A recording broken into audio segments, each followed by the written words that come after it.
All right, my friends. I love jumping on here in the afternoons with you guys. It's something I look forward to throughout the day and think about, what we're going to be talking about and just enjoying this time. So I hope you are too. Listen, if you like what's going on here and you like these, you can hit the share button. I'd appreciate it. I love being able to interact with people and help change lives and things like that. So you sharing this would just really help, really in a lot of ways, me accomplish some of the things that I want to do. So.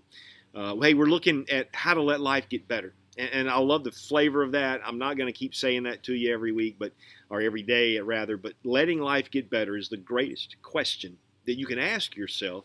And whenever you find yourself in a situation where you're not sure what to do, you don't like what's happening maybe, or maybe it's just pretty good and you're thinking, man, we're in a rut, right? So then you ask yourself this question, how can I let it get better? So, and it's really the whole purpose of this whole app that I'm kind of previewing for you and showing you kind of what it looks like. And listen, regardless of whether you get the app or not, that you decide to make a part of your life. These teaching things, I'm really enjoying myself. But so I was up late last night because some of the goals in my friend area was to be more intentional. So I invited a bunch of guys to come hang out with me that we normally watch Bama football with. Because when we're at the Bama football game, we're busy, yelling at the TV or whatever, what I'm saying, just kind of having a good time and not really chatting about life. And so I want to be more intentional. One of my goals is that. And so last night we hung out and it was great, man. I had a great time doing that. And then one of my goals in the area of field or kind of building my business, so to speak, is to teach about it, which is kind of what I'm doing here. So I got geared up for that, and then I worked out today. I ran yesterday 2 or 3 miles. Worked out today because of my fitness goals. And so I just want you to see I'm actually doing this. I set these goals and then put them in motion. And man, there's something fun about. There's a button on your phone that when you hit that, it like a blue area lights up and you go, hey, knocked one goal out.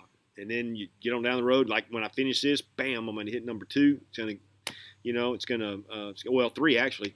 And then I'm going to hit the workout one, right? And then it's going to tell me I've got a streak now. And so anyway, it's a fun way of motivating yourself and get going on. So we talked about this, and there's 7 areas, right? I'm not going to rehash them constantly. I'm just going to let you know what they are. This platform, digital platform that Tammy and I are using, helps you find balance in 7 areas and growth. So you want to balance. So those areas that you're kind of low in, you want to build up. Those areas that you're where you are, you don't want to stay there. That's stagnant. That's mediocrity. That nothing good ever comes from stagnation. So we want to grow, right? No matter how old you are, you want to grow. When you stop wanting to grow and feel like you have arrived, that's when your life is getting ready for a train wreck. And so we want to grow in these areas. We want to grow in the area of our fitness. We want to grow in the area of our finances. I want to grow in the area of my family, my field, that area where I work. I want to grow in the area of my faith, my friends, and my fun. I want those areas to be balanced, and I want them growing, right? So this is part of what we do. Now, as we set these goals, and I've got 21 goals, 7 that I focus on, 1 that I think about all day, every day, right? Because that one goal will change a lot of things about my life, and the 7 will help me get further down the road where I need to be in certain areas. So and then I have daily steps. So I have these daily steps. So I got these 7 goals, but the one that I'm focused on. And so everything is kind of intentional in my life now. I'm not just reacting to life. I'm being more proactive with life. And anytime we begin to be proactive, anytime we begin to move forward, what do you think happens, right? Setbacks. It's like the whole universe conspires against us. And I believe in some sense it does. I believe that I'm a Christ follower, and so I believe that there is really an evil one. I do believe that my flesh and Satan seek to distract me, to derail me, to keep me from growing in life. And so they will throw things at me, opportunity for me to grab a hold of. And so we looked at some of those. Fear, right? Fear is one of those great obstacles. Soon, man, you start trying to grow your life, fear is going to creep in. You're going to start being afraid. You get that new job. Oh, man, what am I doing? I shouldn't be doing that. I should stay where I am. Right? New relationship. I don't know why I'm doing that. I'm so afraid to meet new people because here's what's going to happen. It's going to be the same old, same old. That fear thing just is destructive to us. So we looked at that, about putting a chokehold on that. We talked about guilt. Guilt will come in, man, and it will make you think that you don't deserve anything, that you're unworthy, that you've got too much baggage. All of those things creep into us. And then yesterday we looked at the area of anger. And we talked in terms of how anger will never advance you to the place you want to go. The anger of man will never achieve the righteousness of God. It just won't do it. And you want to be somewhere, anger is gonna destroy you if you're not careful. Today I want to talk to you about what we could call it self-sabotage. I like to call it throwing yourself under the bus, right? We talk about that. Hey, man, I didn't mean to throw you under the bus there, right? But I wasn't going to take the fall for that, so I just said it was your fault, right? Well, that's what we do in our own life. We throw ourselves under the bus. Why would we do that? How masochistic can we be that we go, hey, I just want to beat myself up, but yet we do it, right? We self-sabotage ourselves. And that's what I want to talk to you today. I got a kind of a working definition I'm going to give to you, and I wrote it out so I'd make sure I got it right. But self-sabotage is to deliberately destroy, damage, or obstruct. That's what sabotage means. To deliberately destroy, damage, or obstruct. If I'm going to sabotage, if I'm in the military and I'm going to sabotage something, that is to destroy it, damage it, or obstruct it. Same thing in a lot of areas of life. If that's my mission, to sabotage, to destroy something, that's what you do. When you self-sabotage, you've made the foolish decision to throw yourself under the bus, to destroy, damage, or obstruct your life. So throw the word self in there, and it means that I'm deliberately trying to destroy my life, to sabotage it. And when that happens, we keep ourselves from our purpose and everything else. Now, you think, well, man, I'm not sure I do that. I'm pretty sure that most of us tend toward that. We have what either we call a fixed mindset or a growth mindset. We come almost packaged with a fixed mindset, limited belief. And that we do that in sports early on, right? You got those kids that get thrown into the travel ball and all of those things, and they begin to believe that they're better than the other players. That's a good thing. There are those who go, I'm never going to be an all-star. I'm never good enough for that kind of thing. AP class is the same way. Oh, hey man, I'm gifted. I'm smart. Well, the other kids go, man, I'm just never going to be anything, right? And so there's those we set like kids up for that kind of failure because we can all grow. And I don't want to get into that motivational deal, but I'm just telling you, you can do way more than you think you can do. You're much better than you think you are. All right. So how does this happen? Well, sometimes when we blame others, we self-sabotage. Oh, it's their fault. Whatever. And we just assume that an obstacle came in the way, so it's easy to blame somebody. Instead of analyzing myself and going, hey, what can I do better? We just go, it's not going to work, right? Well, we walk away when things get hard, right? Things get a little tough, and you go, I think I'm out of here, right? What you can do? What if you've done? What if you were like that little thing that chips away in ditch? I mean, it was a game we used to play. Man, I'm going way back now in my Mac days. But a guy would have that little hammer, lemmings, I guess. And they're trying to chip through that deal, and then they quit. They don't complete all the way through, and they're really close. If you just kept going, you could knock that thing out. That's what we do. We just walk away when things get hard, right? Parenting gets hard, and so we just kind of give up. Our friends, we think we're trying on, we just give up. Find me new ones, right?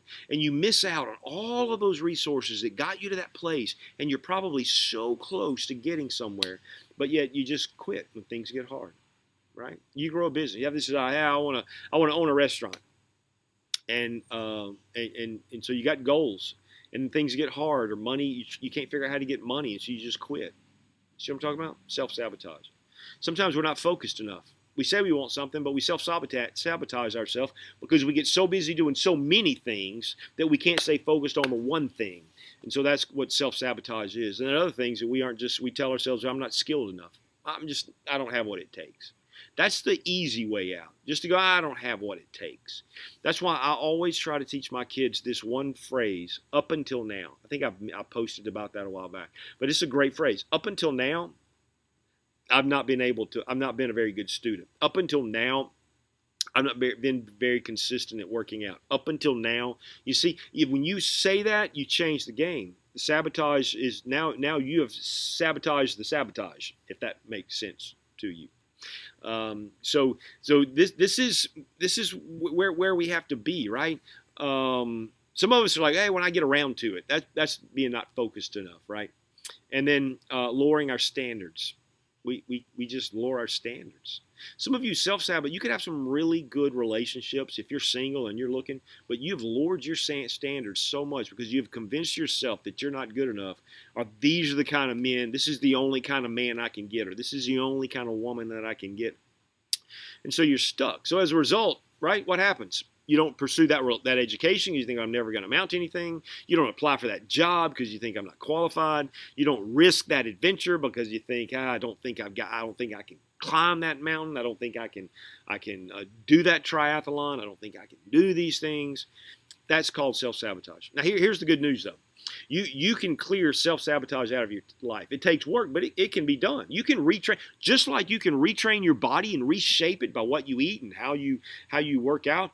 You can reshape your mind by what you allow to come into it and what you say to yourself out loud, right? So it takes work, but it can be done. And our attitudes are the ones that do that. The ones that cause us to detonate our lives, and the actions that we do to destroy our lives are controlled by what we think. Right? So if I don't like my attitude, it's because my thought process is wrong. If I don't like my behaviors, because my attitude stinks. If I don't like my attitudes, because my mind isn't thinking right. So it all comes back down to that. And so the Bible says that the heart is always thinking, right? As a man thinketh in his heart, so is he. If I want to rid the self-sabotage out of my life, I have to change my thinking. I have to start letting my thinking drive my attitudes. And the attitude is the windshield through which I see life, and our actions always follow those attitudes. So if my actions are self-sabotaging, it's because my attitude is.